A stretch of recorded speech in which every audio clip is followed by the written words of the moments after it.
Footballtribeug channel. Robert Kesakos is your usual suspect. Welcome back to yet another live broadcast on your favorite football channel. It's the Thursday morning sports update that we are here for, and I hope you do join us on this journey for today morning's broadcast. So allow me do the absolute honors of having our audios tested before we can engage further in today's discussion that will revolve around, of course, an update from the FIFA Club World Cup. Arsenal hoping to announce Christian Norgaard soon, as well as we will speak a bit more about Joao Pedro there after he did complete his move to Chelsea. Any surprises there? Certainly not for me, really. But once again, I think the question doesn't change for us on this channel is how will Chelsea set up their front three with these updates on Raheem Sterling and things of that nature, really. Again, nothing unexpected. It's everything that you would expect, given the kinds of numbers that they do have in their forward lines. So we'll be speaking of that and more. So do join us this morning as we get into that discussion and perhaps a little more. So as I wait for you guys to join us, allow me have a few things set in place here and there as I continue to wait on you in regards to what we can do today. Yes, so basically our topic or our conversation will revolve around there and perhaps a little more. But as I wait for the rest of you to join us this morning, I wish to send my shout outs to people like Lisa O'Brien. Thank you so much. You are part of Light Night's podcast. People like Just for the Laugh 77. Thank you so much. You are part of Last Night's broadcast. People like Peter Parker, thank you so much for absolutely, rendering us your precious time to be with us every single day. Always a pleasure to have you. The Yellow Dayak, we did miss you for last night's broadcast, but we hope everything is well with you. People like Nicolas Ramos Bogus, thank you so much.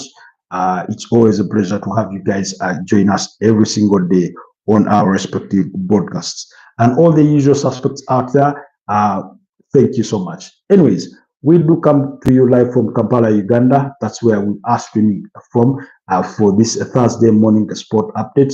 And if you're just joining us, please endeavor to like the broadcast. But also, if you're new to the channel, kindly consider subscribing to the channel so that you can help us to continue growing.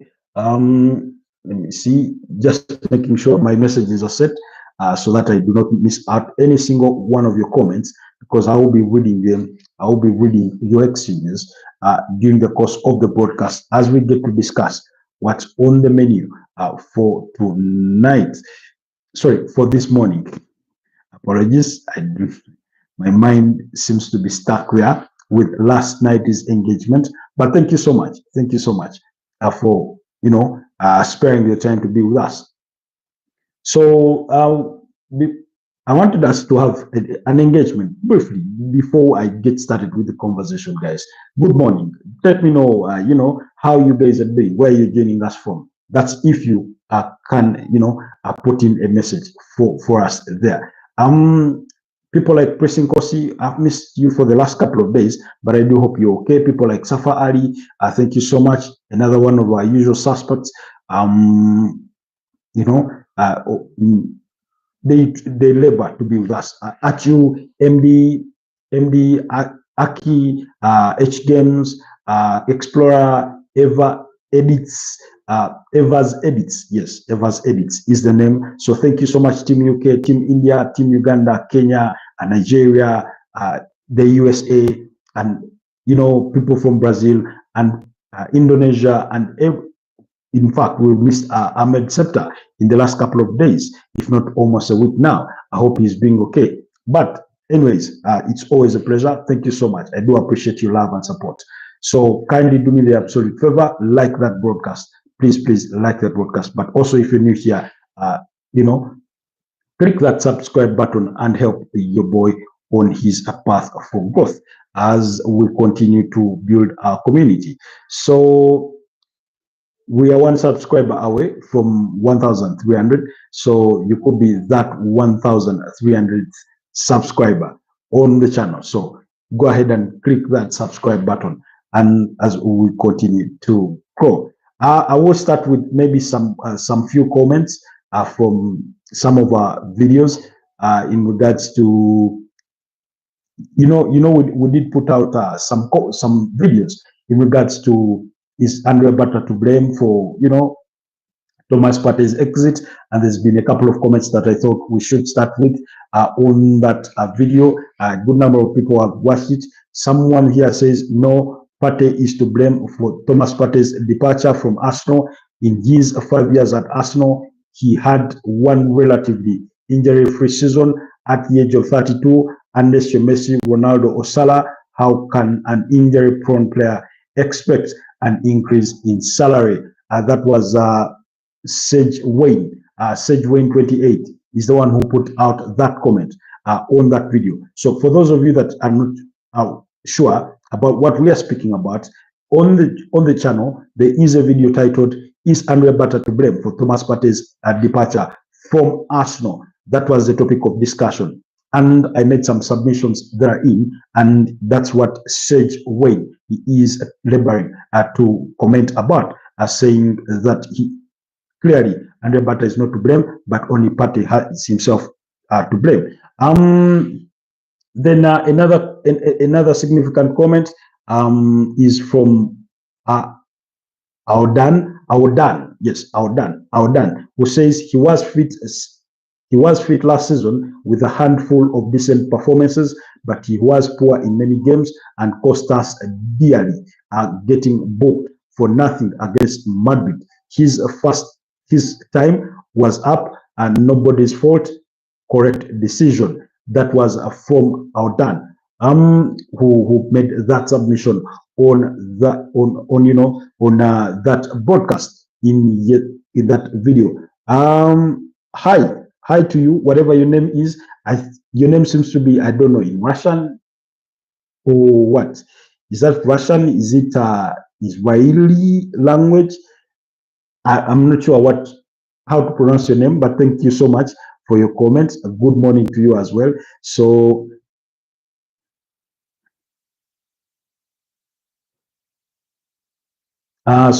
yeah, do let me know what your actual name is and where you're joining us from. All right.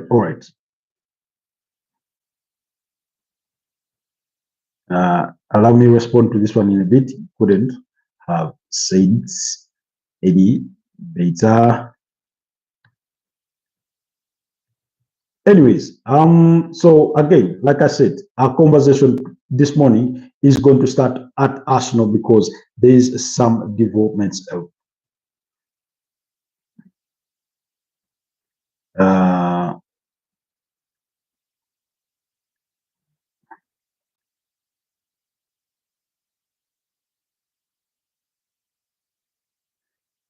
Cristiano Sam, hello, how are you doing, my brother? Cristiano Sam is one of our usual suspects, although he's been away for the last couple of days, if not almost a week. But it's always a pleasure to have him back.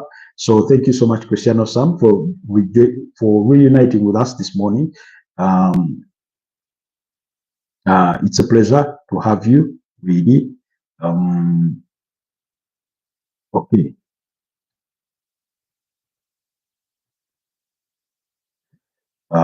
Okay. Up.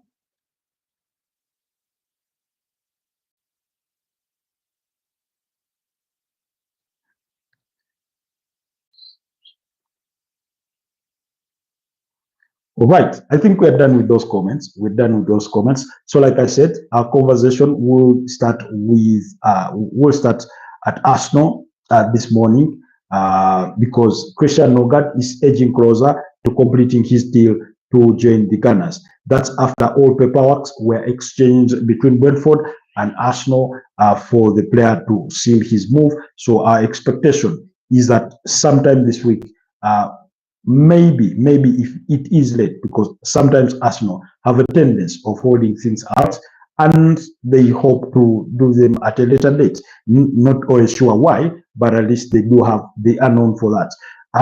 But I have a gut feeling that either today or tomorrow, Arsenal will be making an announcement on a signing. That's just a gut feeling. It's not a gospel truth. It's just a gut feeling. That's what I feel. But according to Fabrizio Romano, Arsenal and Brentford did exchange all paperwork for Christian Norgaard. The Danish midfielder will join Mikel Arteta's squad as expected. So that's why I'm saying we do expect that deal to be completed. Remember, we did tell you, I think that was either at the genesis of this week or at the tail end of last week, that he had been permitted by Brentford to travel for his Arsenal medical. Brentford sporting director was out in the media, was speaking to Sky Sport. He did acknowledge just as much that Arsenal had officially approached them to sign Christian Norgaard, and he said, and to confirm that kind of news, he did say that it was a dream move for Christian Norgaard at the age of 31 for him to go and play for a team like Arsenal. So, which was quite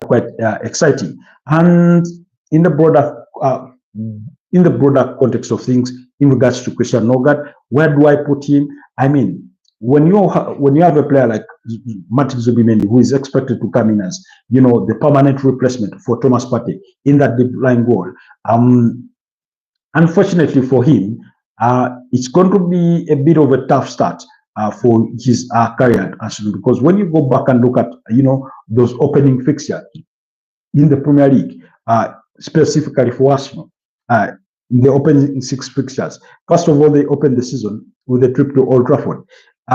Regardless of what situation or where you see Manchester United at the moment, or even slightly before, notwithstanding, Old Trafford is always a tough place to go, not just for Arsenal, but for great many teams. And the thing about Manchester United, even when they've fallen off their pace in last season and maybe some of the couple of years gone by, they have not capitulated against big teams, especially at home. And when I say big teams, Tottenham is not included in this conversation. Not because they beat United 3-0 last season at Old Trafford. No, but I'm talking when it comes against teams like Arsenal, teams like Chelsea, teams like Man City, teams like Liverpool. You remember last season when they played it out to a 2-2 draw against Liverpool. You remember when they beat Man City by 2-1. You remember, them forcing Arsenal having to force a 1-1 draw against Manchester United. So really, it's not an easy place to go. I'm not saying all those results were at Old Trafford, but I'm saying when you are facing a team like Manchester United, a form is something. It's a game that tends to transform. It's a game that tends to reawaken a giant in Manchester United. That sleeping lion in there usually reawakens when he is facing a very, very big team. And so that's why you've seen the kinds of results that you have seen between Manchester United and the big team. So when you're welcoming a player like Martin Zubimendi and his first start is to go to Old Trafford, it can be really a tough ask for him to start the game. Perhaps you could look to bring him off the bench. While for a player like Christian Norgaard, who has played against Manchester United multiple times on different occasions, albeit it's been in a different shirt and with the different team that plays in a different style, it could be a sort of a sudden change, maybe, but I think it's one that he can quickly adapt to, because while chemistry is something that tends to take time to build amongst players, amongst teams, if all the other components of the team are clicking, it's easy for him to slot in. And that's why, if nothing changes, but injury surprises, I'm inclined to think that when we come to the 17th of August, when Manchester United do host Arsenal, I do expect, my expectation, my gut feeling, that's if there's no surprises or injuries, then it could be Christian Norgaard that starts in that deep lying midfield role for Arsenal. So, and I'm interested in knowing from Arsenal fans out there, what would you think? Bearing in mind that that's the opening fixture for you in the Premier League, who would you start at that deep lying role in midfield? you go with Martin Zubimendi? Do you go with Christian Norgaard? The expectation is that those announcements will since have been made and they will have officially joined Arsenal. Then remember, Arsenal in their preseason, they do have to play Tottenham Hotspurs in the London Derby. That game is going to be, I think, in Asia. So let's wait and see and how the test games will be, because overall there will be test games. There will be test games, and let's wait and see, because on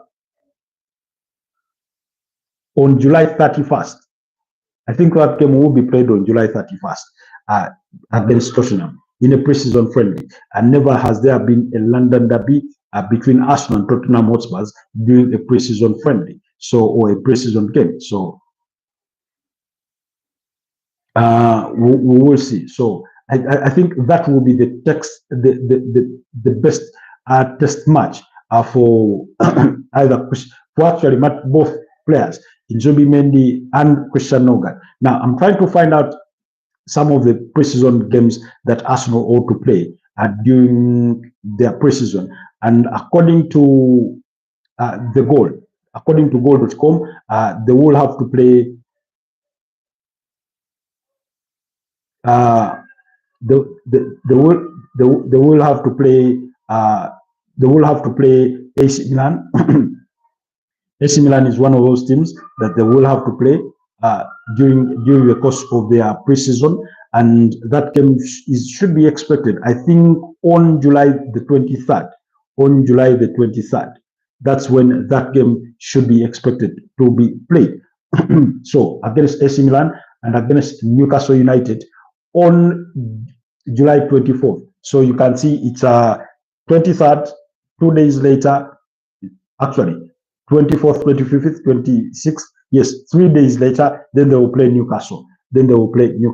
So those are some of the preseason games. And then, of course, July the 30th, or actually July 31st, then that's when they are expected to play Tottenham Hotspurs, those games. So for the AC Milan and Newcastle games, those are expected to be played in Singapore. And then the game against Tottenham Hotspurs is expected to be played at the Kai Tak Stadium in Hong Kong. That's the expectation in as far as Arsenal's preseason is concerned. Now, if there's anything such a thing as a baptism of fire, I do not think it comes any better than that when you're testing out new players against big teams, because sometimes, or usually, teams had been known previously in years gone by. Teams have been known to play usually against lesser opponents or smaller teams for preseason and that kind of thing. So because usually these are games to basically help players, prepare for the following season, for managers to test out different playing systems, different playing partnerships between players and things of that nature. But in the recent couple of years, we've seen more big profile games, especially when some of these teams have been going to the USA for their tours. We did see a game between Arsenal and I think Arsenal and Barcelona.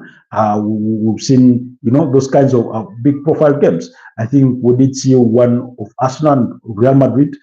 So in that kind of context, really. So when it comes particularly to Arsenal, in as far as their preseason plans are concerned, those three games, I think, when you play two Premier League teams, at Newcastle, first of all, we know about their physicality. We know about how they like to sort of, quote unquote, be the vintage Manchester United when they're playing Arsenal. To have that kind of bullish playing of style. When you have the likes of Bruno Guimaraes, Jorinton, Fabian Schär, Dan Burn, those, big, massive players that like, to nitpick on players in terms of crippling them, tackling them, pushing and shoving, that kind of physical game, I think would provide the best test game for new players that are joining Arsenal, because that's a Premier League opponent who you will have to play in the opening 6 games of the Premier League. So, with that sort of in mind, I think it provides the best stage for these newcomers to to test out whether they are in for a baptism of fire, or it will be something they will easily cope up with. And in fact, yes, that game on against AC Milan will be played on Wednesday, July 23rd at about 12:30. I'm not sure whether that's UK time or British summer time, but at least that's the game. And then on 27th, that will be a Sunday. Arsenal will play Newcastle at the same kickoff time. Like I said, those games are going to be in Singapore, and then we will have them play Tottenham Hotspurs on July 31st. Now that's a fortnight before the kick-off of the season. Then the expectation will be that in the subsequent 2 weeks, Arsenal are going to play the Emirates Cup. They will be back in the UK to play the Emirates Cup, and apparently there is a big chance that they could play Athletic Bilbao in one of those games of the Emirates Cup. I do not know how many fixtures are lined up for the Emirates Cup, but at least that's an expectation in as far as Arsenal's fixtures or season is concerned. Then briefly away from that, in regards to the actual season, when they open their weekend with a trip to Old Trafford, they will return to home to play Leeds. Maybe Leeds at home will be a very, very good game for them to start out. Okay, looks like I missed. Yes, Rohan Perry says Pedro will not be playing on Friday. That's his submission. Then he goes on to say, if Chelsea is leading by 2 goals or more, if Chelsea is leading by 2 goals or more, Pedro might get 5-10 minutes. That's his submission. Thank you so much, Rohan Perry, for your comments. You seem to be a new member on the channel. Please kindly consider subscribing to the channel. But thank you so much for your input. We will be digesting those comments a little more just in a bit. So indulge me for a moment. So after that,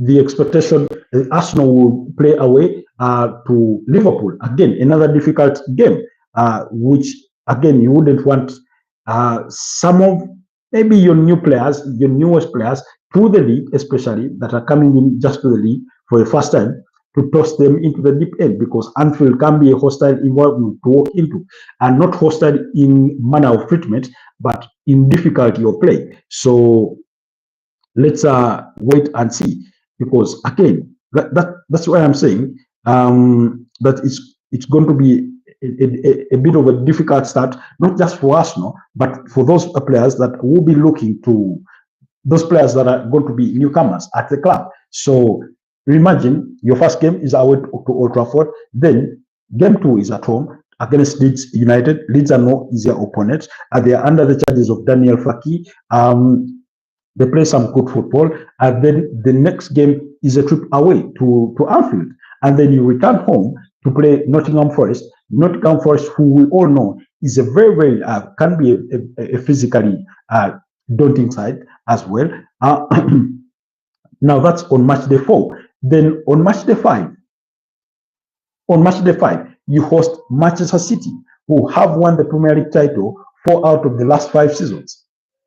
So again, another difficult game, and then on match day 6, guess what? You play away to Newcastle at St. James's Park, another difficult game. We've spoken about the context of Newcastle, how difficult they can be to play. Alexander Isak, how he's sort of tormented at the Arsenal defense in the last couple of seasons. And then after that, you get to play about 3 consecutive London derbies against West Ham United, against Fulham, and against Crystal Palace. So that will be the kind of, life start for any newcomers at Arsenal, and they should be really, really well prepared for that kind of environment. So that's why I'm inclined to think that maybe Christian Norgaard has a higher chance of being the Arsenal starter in some of these games. Now, that all will depend on how they will have fared during the course of preseason. if Martin Zubimendi walks into that team and is an instant click from by measure of standard of pre-season games, then there won't be any surprises if he does walk straight into the Arsenal starting 11, even though they get to start with those difficult games. So, anyways, that's that at the moment. So, away from that, let's quickly run to now Chelsea, away from the Arsenal conversation. Unless somebody has a question or something they need to hear about Arsenal, then you can put down your comment in the comment section. But let's run to Chelsea. Now, Chelsea yesterday did formally announce the capture or the signing of Joao Pedro from Brighton and Hove Albion in a fee believed to be about £60 million. £55 million is the expected guaranteed fees, plus £5 million in expected add-ons. Now, of course, he will be donning jersey 20 or the shirt number 20. He was unveiled on the beaches of Miami. There, we did see a clip of him juggling the ball and things of that nature. He did speak. He did acknowledge that he spoke to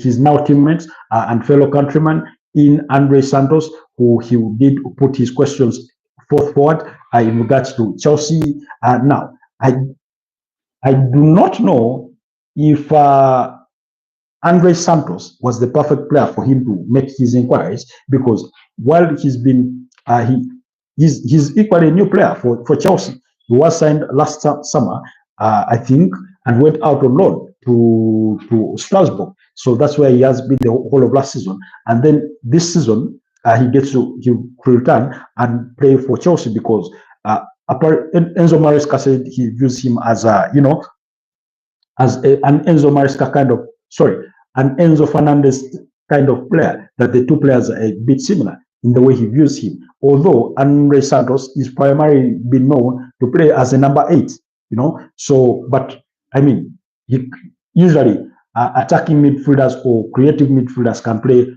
either of those roles, as a number 8, as a number 10, depending on how the system setup is built. So he's formally joined Chelsea. That's Joao Pedro, and he was saying Andre Santos is the player he did reach out to try and ask about the life at Chelsea, and he told him all positive things about Chelsea, and that's why it was an easy decision for him to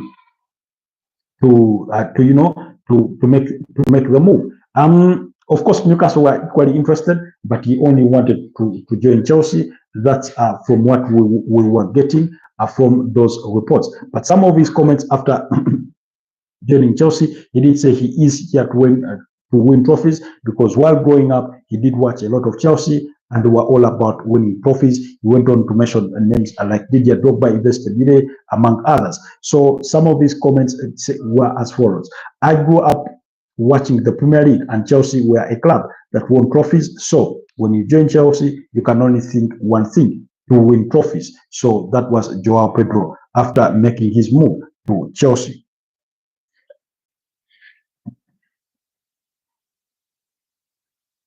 And I thought that those were certainly very, very interesting comments. He added on by saying, okay, just a moment. Yes, every competition you have to think. Every competition you have to think. I play for Chelsea, and that is my ambition. He also said that everyone knows this is a big club with a great history. They had brilliant players in the past and have brilliant players now. I'm excited to join. And when you are a Chelsea player, you must think one thing: win. Those were some of the comments from Joao Pedro as he completed his £60 million move to Chelsea officially. So, Chelsea fans, are you excited to see Joao Pedro, or he's just another signing to you? Anyways, that's it at Chelsea. Now, remember, teams had up to today, those teams that are participating in the FIFA Club World Cup, they had up to today to register any new players they may have scooped up in recent days to add them to their squads for the FIFA Club World Cup. Remember, we are now at the quarterfinals or the quarterfinal stage of the competition. And speaking of the quarterfinals, Chelsea are in action. Will be in action tomorrow in the wee hours. That's sorry, not tomorrow, but on Saturday morning, because the action does return tomorrow. That's Friday at 10 p.m. East African time, when Fluminense take on Al Hilal in the first quarter final, and then at 4 a.m. that's Saturday early morning. Chelsea will be up against Palmeiras, while PSG will be up against Bayern Munich. That's on Saturday at 7 p.m. East African time. And the last game of the quarterfinals will come at 11 p.m. when Real Madrid take on Borussia Dortmund. Remember, these two sides met in 2024 for the finals of the UEFA Champions League, and Real Madrid came out on top with that 2-0 victory. I think Dani Carvajal and Vinicius Jr. being the ones on target in that game. So really, really exciting. So that's why if Chelsea are formally registered as a player with the squad, then he would definitely be a feature. Of course, you do not expect him to start like Rohan Perry said or submitted here. You do expect that if he is to get a chance, then it could be the last 5-10 minutes of the game. But maybe you never know. Maybe the game drags on and goes into extra time, and he gets more than just 5-10 minutes. So he's an exciting player who scored 10 goals and provided, I think, 6 or 7 assists last season. I think 6 assists in 27 Premier League games. So that's a good return on investment for a 23-year-old, player, still a player that is developing, who, if well handled, can go on to be quite astronomical. A Brazilian international who Brighton did sign from Watford as one of their record purchases at the time for a fee of about £30 million, and now they get to make a profit. I don't know if you guys have noticed, but Chelsea have bought so many players from Brighton in recent couple of years. Of course, Joao Pedro being the latest, Robert Sanchez, the goalkeeper, being one of those, Moises Caicedo, Marco Cucurella, all those have joined in at Chelsea from Brighton and Hove Albion. So quite exciting times, and they've been quite of the enormous financial outlay for Chelsea on those players, and let's hope they do all deliver. Moises Caicedo is without doubt already has established him as a key player for that Chelsea side. Marco Cucurella at left back, he did have a difficult start to his Chelsea career, but I think last season he did improve quite well, especially in that new kind of role. Not that he's shifted or changed positions, but the way Enzo Maresca deploys him to play as an inverting left back, I think he's been quite brilliant. He did score some goals for Chelsea last season, including in a 1-0 victory against what? I stand to be corrected, but or if anybody remembers that game, please leave it down in the comment section. So that's how good it's been for them. Anyways, Chelsea will remain active in the market, but like I said, it will.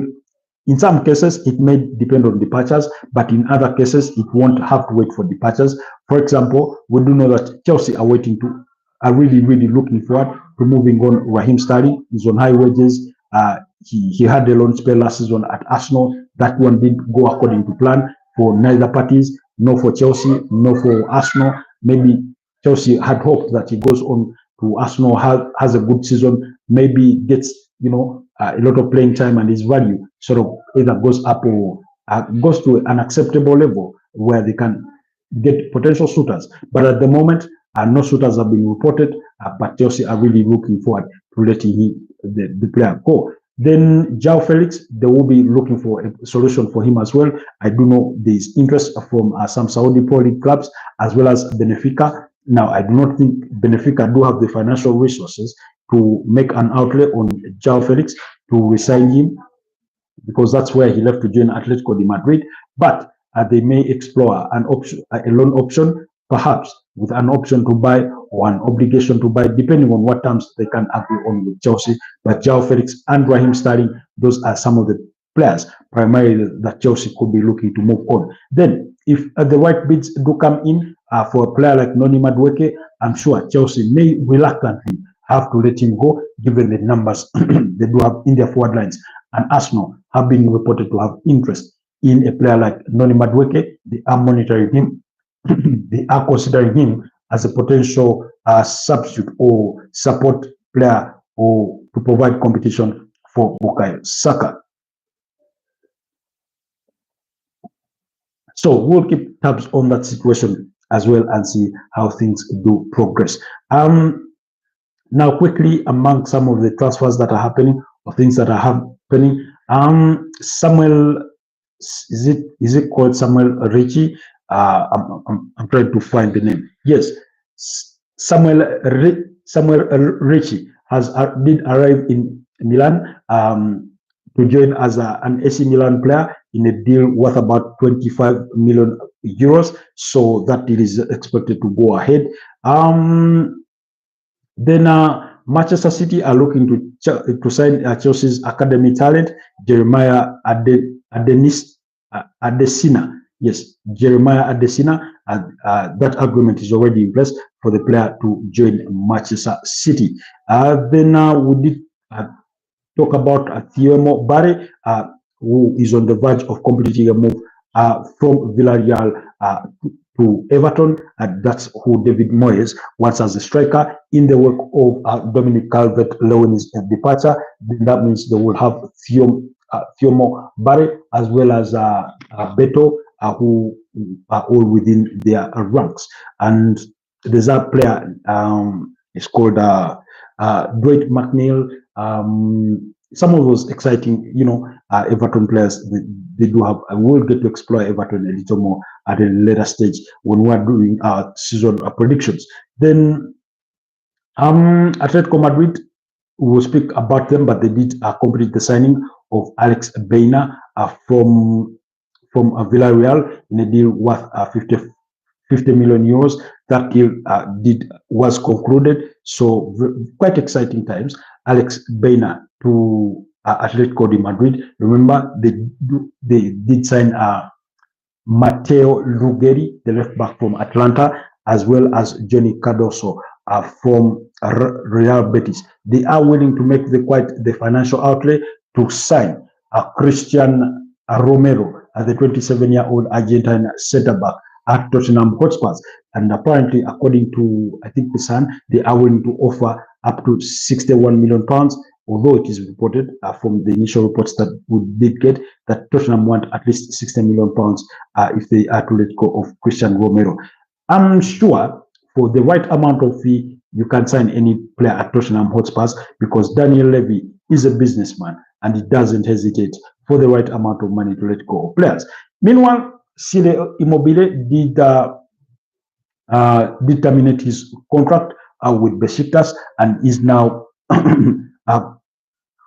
will sign as a new Bologna player on a 1-year contract with an option to extend for a further year. Sile Immobile made quite his name while playing for Lazio. For those of you that do remember him at Lazio, that's Sile Immobile.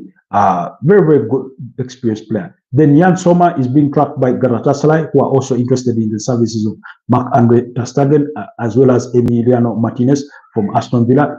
They want to add a very experienced goalkeeper to their ranks, and they are looking at those three options in Emiliano Martinez, Marc-Andre ter Stegen at Barcelona, as well as Jan Sommer at Inter Milan.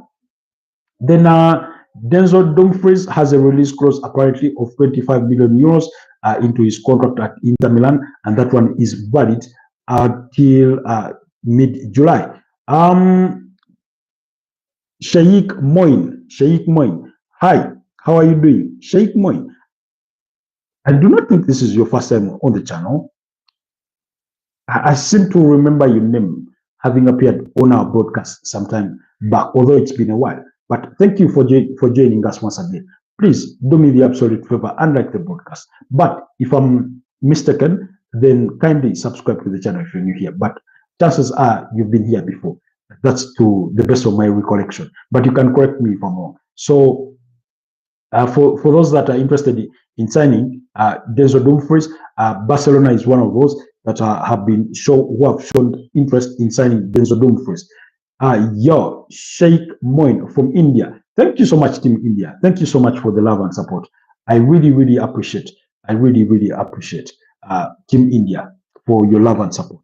And so, anyways, let's wait and see if teams will make a move for Denzel Dumfries. Yesterday, somebody posed a question on X that Achraf Hakimi and Denzel Dumfries, who would you pick?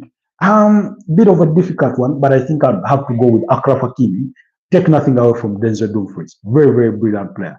In any case, for those of you that are in doubt of his talent, go back and watch that two-leg semi-final in the UEFA Champions League between Inter Milan and Barcelona, and then you'll know why he is really a very decent player. Then after Jonathan David deal being completed to Juventus, Juventus will turn their attentions to completing a deal for Jadon Sancho from Manchester United. The reported fee that Man United want for Jadon Sancho is out for the world to know. That's at £25 million, and maybe, just maybe, it could be a little less, given that they received already £5 million from Chelsea for Chelsea negating on their obligation to buy for £25 million. So you never know, but Juventus will turn their attention to Jadon Sancho. Fenerbahce are out of the race and never been in concrete talks. Juventus made contact to discuss conditions of the deal. The 25-year-old, according to recent reports, could be willing to take a slice or a cut on his current wages to complete a move if a suitable club is found. Then Napoli are confident of getting some Buelkema, a deal done this week. That's from Bologna. Let's wait and see. Then a whole host of teams are interested in signing Richard Rios. That's from Palmeiras. He was one of those standout players at the FIFA Club World Cup. So Inter Milan are among several European clubs asking for information on Richard Rios as a new midfielder. Manchester United have been pointed in the same direction, but let's wait and see if anybody will be able to do a deal for Richard Rios from Palmeiras. But I get the feeling he will get a move eventually to Europe this summer, given how he's been quite outstanding in his displays at the FIFA Club World Cup. Then I told you about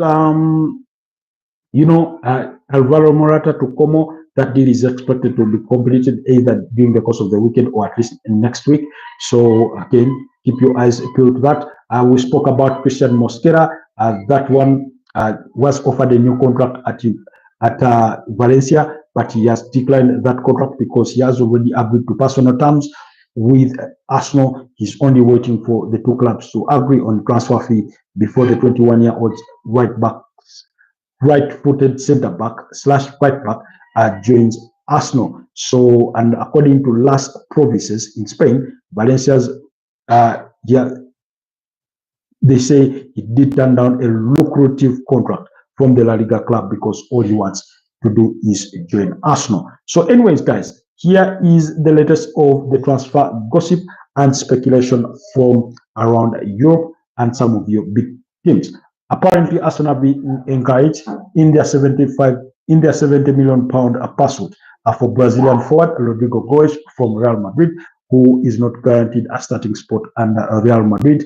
His new manager, Xabi Alonso, that's according to the Mirror. While Atletico Madrid are willing to pay in the excess of £60 million for Christian Romero, we discussed that. Apparently, West Ham have rejected a £50 million bid from Tottenham for Ghanaian attacking, winger or winger/forward. That's Muhammad Kudus. That's according to TalkSport. While Manchester United want Jadon Sancho. Are not willing to budge on their £25 million asking fee for Jadon Sancho. That's according to Corriere dello Sport, while Sancho is prepared to take lower wages according to Eurosport in Italia if he is to complete a move to the old lady who are 36-time champions, I think, of the Serie A. Then Manchester United stepping up their interest in Aston Villa and England striker Ollie Watkins, the 29-year-old, is open to joining United from the Midlands, but apparently Aston Villa want about 60 million pounds, which I've said here before, and I said last night, and I'll repeat it: 60 million pounds for Ollie Watkins, who turns 30 in December, wouldn't be a good deal for me. Is the player good? Exceptionally good. Is he worth 60 million pounds even in this kind of current market? Definitely not, at least not in my opinion. But let's wait and see. But United are one of those teams that are interested in assigning him. Then then Napoli boss Antonio Conte is keen on signing a Nigerian forward Ademola Lookman from Atlanta, according to La Gazzetta dello Sport. Now, Ademola Lookman has also been previously linked with the potential move to Arsenal. There was rumors linking him with the potential move to Barcelona and that kind of thing. What is expected is that he is likely to leave Atlanta this summer. Meanwhile, Newcastle are aiming to complete a deal for England national goalkeeper James Trafford from Burnley. They had their initial bid of about 25 million pounds turned down because apparently Burnley want at least 35 million pounds to let go of the 22-year-old England goalkeeper. And Newcastle will still make efforts to sign 23-year-old Swedish international, that's Anthony Elanga. That's all according to iPaper in the UK. Meanwhile, Japanese winger Kaoru Mitoma has told Brighton and Hove Albion that he would love to stay at the club amid his interest from Bayern Munich, while Nice goalkeeper Masin Balka is set to join Saudi Arabian side Naomi, despite Sunderland having made a bid of 12.8 million. Despite Sunderland having had a bid of 12.8 million pounds accepted for the Polish international. Well, Sunderland will turn now their attention to Chelsea's Serbian goalkeeper Jody Petrovic at 25, but first competition from Aston Villa and Bournemouth. Remember, Bournemouth are also looking for a new #1 goalkeeper because they couldn't push through a move for Kepa Arrizabalaga because of his wages. Although he was available for only 5 million pounds, and he is joined Arsenal. Then the Black Cats, that's still Sunderland, are also nearing the capture of Union Saint Golicie. Their Kong player Noah Sadiki, that's the 20-year-old. While Wolves defender Nasa Jiga, 22, might join Rangers on loan after having signed for the Premier League club only in February, but made only 5 appearances. So those are some of the latest rumors, gossip from the world of transfers. Somebody was asking me about Victor Gyökeres. Now, according to the Quip, he did agree to personal terms with Arsenal, but of course, there's still no club-to-club agreement on a transfer fee between Arsenal and Sporting Lisbon, and apparently Arsenal may have cooled down their interest in Benjamin Sesko because of a disparity in expectation on a transfer terms for the player. Apparently, his release clause was or is around 83 million euros, and it is expected as a wholesome fee, which neither Arsenal nor any potential suitor would be guaranteeing to pay. So because of the difficult terms on those conditions, it looks like that Arsenal have apparently taken a foot back in their pursuit for Benjamin Sesko. But let's wait and see. Only time will tell. I get the feeling that the next 2 weeks could be really, really, really crucial in Arsenal's pursuit for a striker. But let's hold it out and see if things will change. But remember, if Arsenal go on to sign a left winger for whom they want Rodrigo Goes, and the right winger for whom they've been pointed in the direction of Noni Madueke, even though my preference would be on Xabi Simons, who can play across the entire front three. If, let's say, Arsenal are to sign Ebeleche Eze, Rodrigo Goes, and maybe whichever right-footed winger they could sign, then they may sort of take a back seat and say, we'll have to wait out this one until the tail end of the summer for us to sign a striker. It's just a gut feeling. It's just a gut feeling. But do let me know what you guys think about those submissions. Otherwise, it's been a pleasure being with you here this morning. Thank you so much, Sheikh Moy from India. Thank you so much, Rohan Perry, for your contribution to today's conversation. Thank you so much, Cristiano Sam, and that other name that I failed to read. It's been a pleasure doing this with you. Have yourselves a blessed day, but please do go on the channel, check out our short section, watch that content, check out the video section, and watch all that content. I see a good number of people have indeed checked out, have been checking out those videos, and they have watched that content, especially on the videos. That's that discussion on Thomas Partey. There's then that other video that we did on Manchester United. I can see you guys have been watching. Thank you so much. But also there's content under the short section. Please endeavor to check that out as well. Otherwise, I will hit 1,300 subscribers as of this morning. So thank you so much to all our new community members. It's really, really exciting to always see you here with us. Continue to, join us every single day and night to expound on our debates, on our discussions, to engage.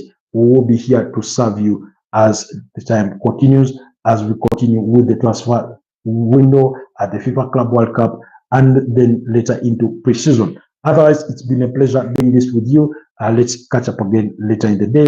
Have yourselves a wonderful rest of the day. Bye-bye.